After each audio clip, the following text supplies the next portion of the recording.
Prison guards at Cuyahoga County Jail in Ohio are under fire after release of surveillance video showing them abusing inmates who were restrained and unable to defend themselves.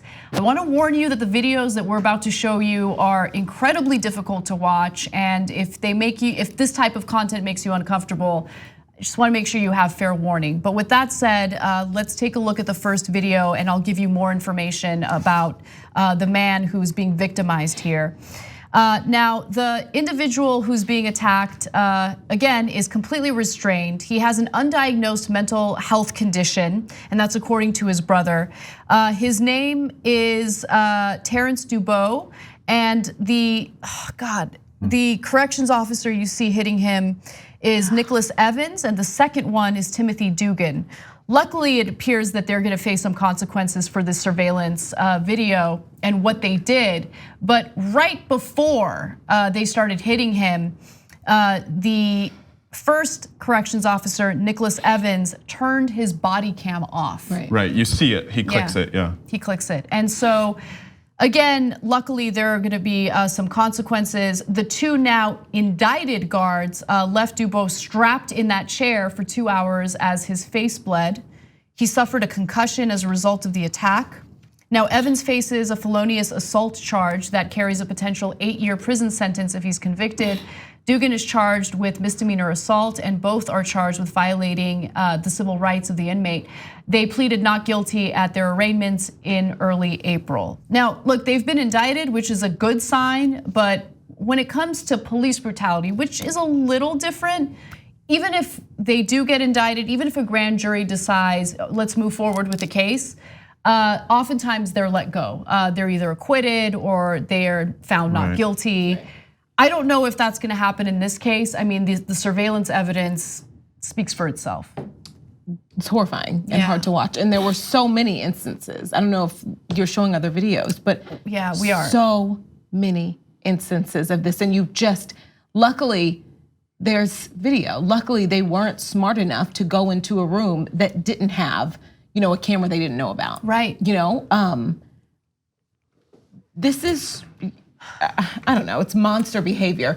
Just seeing him turn off his camera because he knows, and just attack, just without even taking a breath in between, attack somebody who is completely helpless. How would you two feel? Let me just ask this, and certainly to ask your audience also. How would you feel if a prison guard, that position, which has a high locus of control, right? A high opportunity for affecting people's lives without much consequence, and a high degree of power. How would we feel if prison guards were given a psychological testing battery to test for feelings of weakness or low locus of control in their lives? Because I do think at the exact pay rate that some of these positions are in, they do get people who want to feel powerful and abuse that power dramatically. I agree. I mean, there must be, because this is certainly anecdotal evidence, but we also have some broader systemic evidence that the prison system does not always care about the weakest individuals, right? And so I think that there may be a need for psychological testing.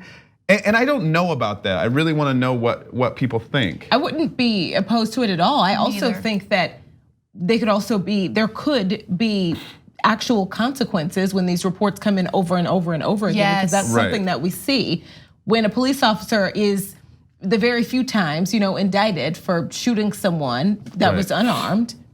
There were brutality reports and complaints and racism complaints and rumors and things that far too many people knew about, problems that far too many people knew about before it got to something that the public knew about. You're right. There's usually a lack of consequences when these types of stories come to light.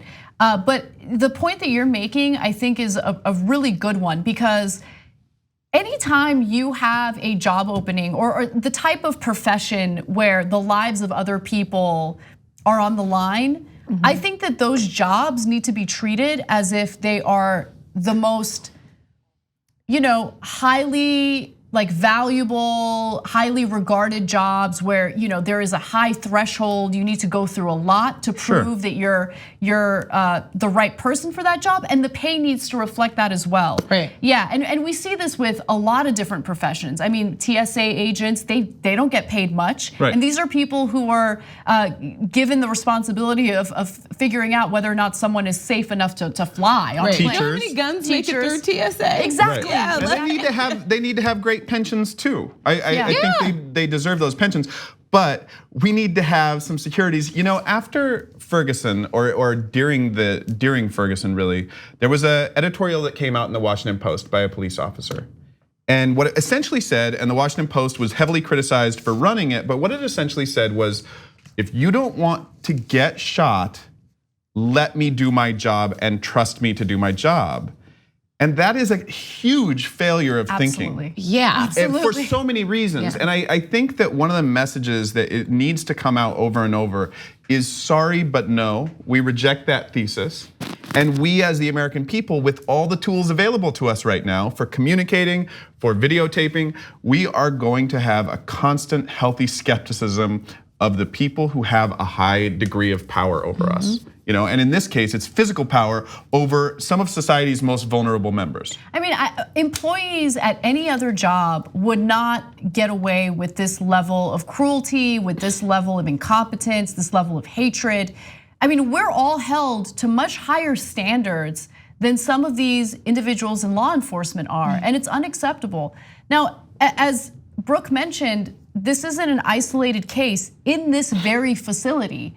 There were multiple other cases, and we're gonna show you another video, and this one features a woman who was arrested and detained for an unpaid traffic ticket. So just to give you a sense of the nonsense that she was in jail for in the first place. And again, it's a difficult video to watch, but it gives you a sense of what these correctional officers are willing to do when someone is restrained and unable to defend themselves. With that warning, let's go to the video. So again, this is a woman, she's strapped and like she kicks him, right? But that doesn't give him. That's a reflex too. And this is like he's pulling her hair. They pull her hair and just spray her with pepper spray in her face. Just let it sit there. As like she didn't need to be restrained. Look at her, she's strapped down. He just didn't need to punch her in the face. It's and also like that's a woman. You've got a bunch of men. I don't care. Like her body is a little exposed. Like she's got two angry men hovering over her, grabbing her body. That's already one a who vulnerable. Punched her in the face. Exactly. The other who like pulls her hair and pepper sprays her in the face. Like that's fun for them. There was that wasn't necessary whatsoever. 4 people in the room, 2 people in the room the other time. At that point, because it is very easy when people break out news stories to say, wait, this is anecdotal evidence. But at that point, it becomes a culture. Right. Yeah, if you have 6 people total, who are in this space, you're starting to talk about a culture. You're starting to talk about something that is getting tolerated and people who aren't stepping up and saying something. Yeah, they go home and sleep at night. It's disgusting. Right. So let me give you some more evidence for how this is a systemic issue and how it's apparently a widespread issue at this very jail. Let's go to graphic 32. The corrections officers that I was referring to earlier, the 2 men who have been indicted, are actually among 8 who have been charged in various incidents that are part of the Ohio Attorney General's office ongoing probe of civil rights violations in this very jail. So this has been going on for who knows how long. Luckily, the Attorney General's office has finally done something about it, and I hope that there are real consequences. I hope that this doesn't just stop at indictments. I hope that there's jail time for these individuals because civil rights have been violated here. It's abundantly clear from the surveillance that we've already seen. And in that video, that woman there, in that instance, I think she's 29, a mother of 3. When she went home, her own family did not believe her when she said this happened to her. Wow.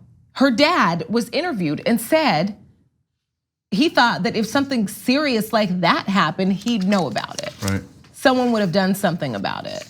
Like it's too crazy for people who see these issues happening every single day. I know. For it to even register that it actually does happen. We are so skeptical in this society of victims and so unskeptical of the system. As someone who has won a class action suit against Chicago PD for police brutality. Oh, wait, that's a story. Let's just drop that in at the very end of the story. Right? That's a post-gamer. Yeah. But I will say, it's worthwhile to believe people when they are talking about, look, someone who did not feel powerful in their lives exerted power over me, right? And I think that there's, especially, and I will call out my gender and my race, and I'll say white men are especially prone, as we're gonna see in the valedictorian story, to believe the system rather than people who have been victimized. I wanna talk about that class action lawsuit in the post-game show for our members today. And if you're interested in becoming a member, we have a trial where you get a week for free. Go to tyt.com/trial, check it out. On the go? Don't worry, we got you covered. You can still listen to TYT at our new podcast network. Find us on Apple Podcasts, the Google Play Store, or at tyt.com/podcast.